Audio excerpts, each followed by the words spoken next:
Hi everyone, I'm Sarah Ockwell-Smith. Welcome to my latest SOS parenting video. Today I want to talk to you a little bit about praise because praise is really misunderstood in gentle parenting. Lots of people think, being gentle as a parent surely means you praise your child lots and lots, heap on the praise. If they do something that you like, then if you praise them, surely that will create more of the good behaviour. But actually the research tells us the opposite. What we know is the more that we're praising children for doing something, the least likely they are to do it without more and more praise on offer.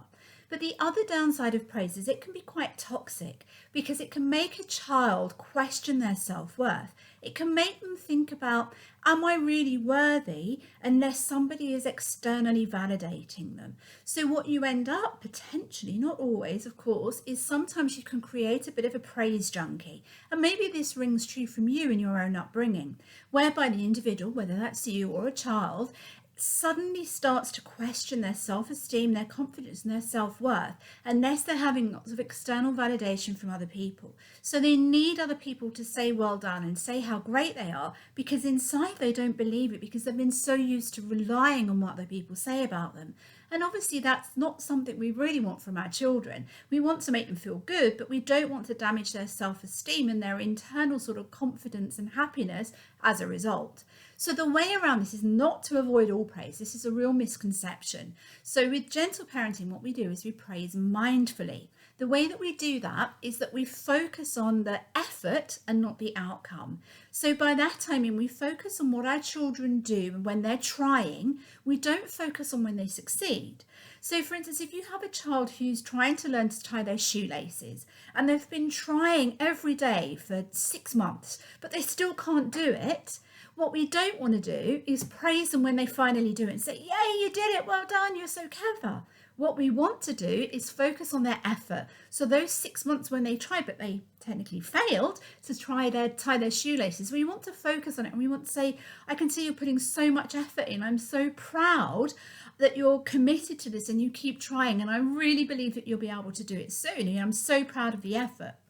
If you're thinking about a child who's doing, I don't know, GCSEs or A-levels or sort of higher level exams at school, what we don't want to do is put all the effort, all the praise or the rewards on their outcomes. So we don't want to focus necessarily on the grades that they get.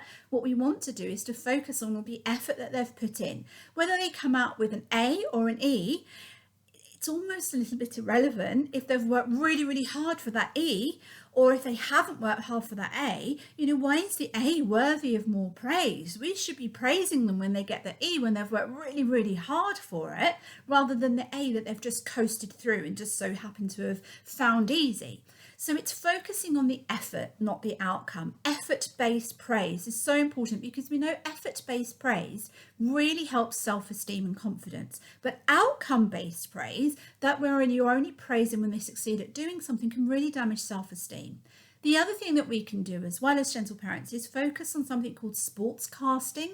So think about you're watching the Olympics or you're watching a football game and think about the commentators and what the sort of thing they would say. So if we do this for our children, it could be something like, I can see that Oscar is making a train track and he's put all of the pieces together and he's putting a hill in and now he's got a tunnel, or when the train is going through the tunnel. It sounds a little bit weird, but actually it's not weird because this is the sort of thing that you listen to when you're watching sports or listening to it on the radio. But by sports casting, what happens is the child feels very seen. They know that you're noticing what they're doing, that you're appreciating their artwork or their craft or their play or their sport, whatever it is that they're doing. And again, it is much more sincere than if they show you this elaborate train track when they're finished building it and you say, oh, done and well done, it's great. Or they show you a picture that maybe it's a terrible picture, but they spent 4 hours doing it and you say, oh, lovely. Do you see why they're quite dismissive? But when you're focusing and saying, wow, I can see you've used all these colours and you've painted the dog pink and you've made the sun a really bright yellow with orange rays coming down. What you're doing is basically saying to the child, I'm really noticing you and I'm appreciating all this effort you're putting in. So it's not about avoiding praise full stop. It's about being mindful about it. We don't want to create a praise junkie and we don't want to create self-esteem issues, but of course we want to notice and celebrate our children. So we do that by focusing on effort-based praise and we do that with sports casting. And now and again, sometimes you will slip out with good boy or good girl. dismissive praise, dismissive outcome-based praise, because this is the sort of praise that we were often raised with. You know, and I say it all the time, good boy, good girl, well done. Really dismissive, really patronizing praise. It will slip out because that's how we were raised, and this is the society that we're in.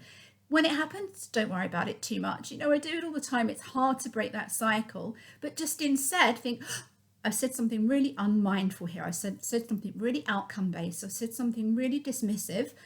Just note it and think, okay, I've noticed it, and move on. Focus on your effort-based praise and your sportscasting, but don't dwell on the times that you don't get the gentle praise nailed. I hope that helped. If you'd like more parenting videos, do click subscribe to my video here. If you'd like to learn more about praise and mindsets and effort-based praise and the impact of praise and rewards, then do check out my Gentle Discipline book. I hope that's helped. Thanks for tuning in. Bye.